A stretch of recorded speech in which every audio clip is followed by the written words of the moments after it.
समय कभी एक जैसा नहीं रहता, कभी सख्त, कभी नरम, कभी अच्छा तो कभी बुरा। अब सियासत भी इसी समय या इन्हीं दिनों की मोहताज तो होती ही है। जाहिर तौर पर जो बात मैं कह रहा हूं, इसका सीधा संबंध मौजूदा सत्ताधारी दल बीजेपी से है। बीजेपी में ब्रांड मोदी के नाम पर केंद्र से लेकर स्थानीय निकाय तक अपना परचम फहराया, लेकिन जैसा मैंने कहा कि समय एक जैसा नहीं रहता। ब्रांड मोदी भले ही पूरी तरीके से अभी इंटैक्ट हो, लेकिन राज्यों में स्थानीय स्तर पर परिस्थितियां बदल गई हैं। तो राज की बात इन्हीं बदली परिस्थितियों से बीजेपी के सामने उपजा धर्म संकट और उसकी आगे की रणनीति पर।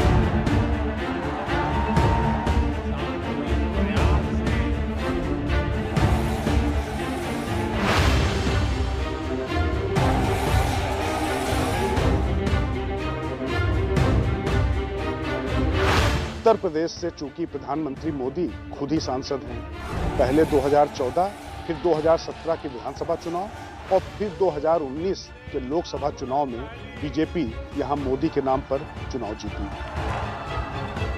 काशी से सांसद मोदी के पीएम रहते ही अयोध्या में राम मंदिर भी बन रहा है।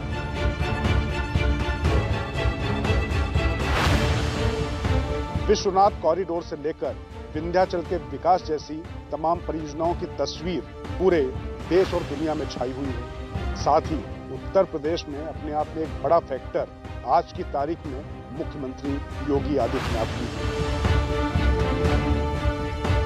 सख्त प्रशासक और हिंदुत्व में पगी उनकी छवि भी बीजेपी आलाकमान ने बनवाई और अब उसके भुगतान की तैयारी है। उत्तराखंड में तीसरे मुख्यमंत्री अभी बनाए गए हैं, लिहाजा यूपी और उत्तराखंड में चुनाव से पहले सीएम को लेकर अब कोई उधेड़-बुन नहीं। फिलहाल बीजेपी को अपने ही नारे वोकल फॉर लोकल से जूझना पड़ रहा है। आपको लग रहा होगा ये तो बीजेपी का दिया हुआ ही नारा है, बल्कि केंद्र सरकार ने घरेलू उत्पादों को अंतर्राष्ट्रीय स्तर पर खड़ा करने के लिए ये नारा दिया था। तो इसमें बीजेपी की सियासत से क्या लेना देना? तो राज की बात यहीं छिपी हुई है, क्योंकि ब्रांड मोदी के सहारे बीजेपी लगातार जीतती तो जा रही थी, लेकिन इतने साल अब सत्ता में रहने के बाद स्थानीय स्तर पर परिस्थितियां कुछ ऐसी बदली हैं कि लोकल की अनदेखी करना बीजेपी के लिए उतना आसान नहीं रह गया है। कैसे, ये राज्यवार समझते हैं। यूपी और उत्तराखंड के अलावा अन्य हिंदी राज्यों की तरफ यदि रुख करें तो बात करते हैं पहले उन दो राज्यों की जहां वो सत्ता में है। इनमें पहला है हिमाचल प्रदेश और दूसरा है मध्य प्रदेश। राज की बात यह है कि इन दोनों ही राज्यों में विधानसभा चुनाव से पहले केंद्रीय नेतृत्व व्यापक परिवर्तन का मन बना चुका है। पहले बात 2022 की नवंबर-दिसंबर में चुनाव वाले राज्य हिमाचल प्रदेश की। प्रेम कुमार धूमल के अपनी सीट हारने की वजह से किस्मत से मुख्यमंत्री बने जयराम ठाकुर 4 साल से प्रदेश की कमान संभाले हुए हैं। जयराम ठाकुर फिलहाल खासे चर्चा में। वैसे तो उनकी प्रशासनिक कार्य प्रणाली और उनके करीबी लोगों का आचरण बीजेपी आलाकमान को पहले ही रास नहीं आ रहा था। अब उपचुनाव में जिस तरह से बीजेपी को तीनों विधानसभा और एक लोकसभा सीट पर करारी शिकस्त का सामना करना पड़ा है, उससे प्रदेश की जयराम ठाकुर सरकार के खिलाफ गुस्सा जग जाहिर हो गया। मगर खास बात यह है कि जिस तरीके से जयराम ठाकुर ने महंगाई पर अपनी हार का ठीकरा फोड़कर पीएम नरेंद्र मोदी और केंद्र सरकार को कटघरे में खड़ा करने का मौका दिया है विपक्ष को, उसके बाद बीजेपी के भीतर हालात बेहद संगीन हो गए। और आपको बता दें कि ठाकुर को न सिर्फ अपदस्थ करने की तैयारी है, बल्कि सियासी तौर पर भविष्य में उनके लिए भरपाई करना भी लगभग असंभव सा होगा।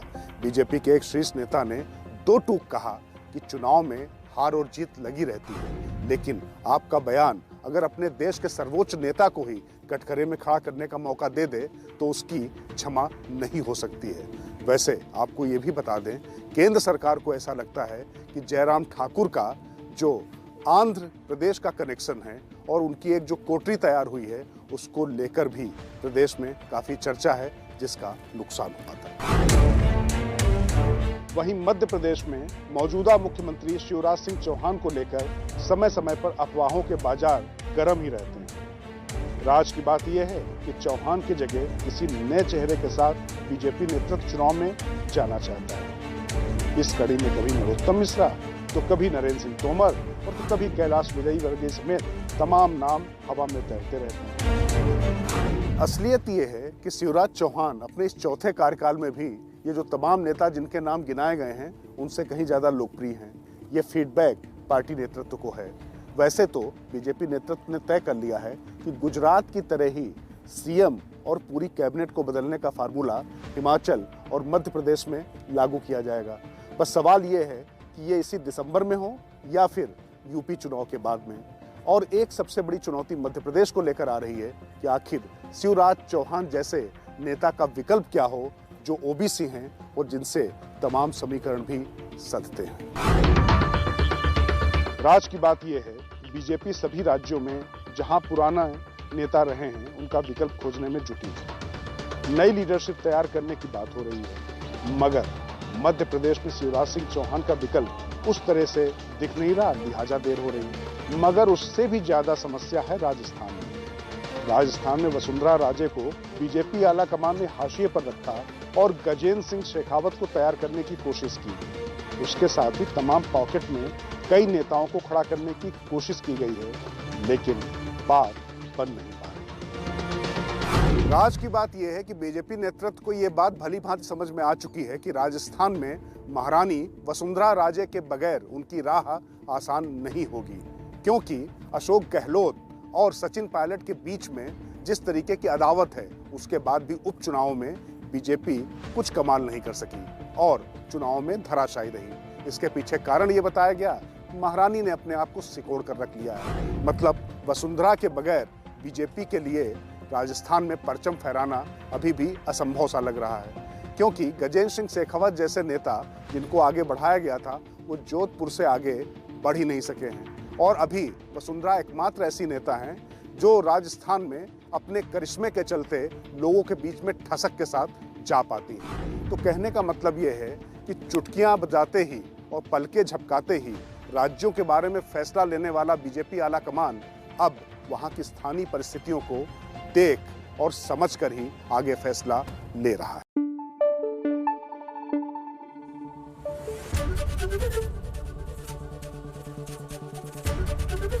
एबीपी न्यूज आपको रखे आगे।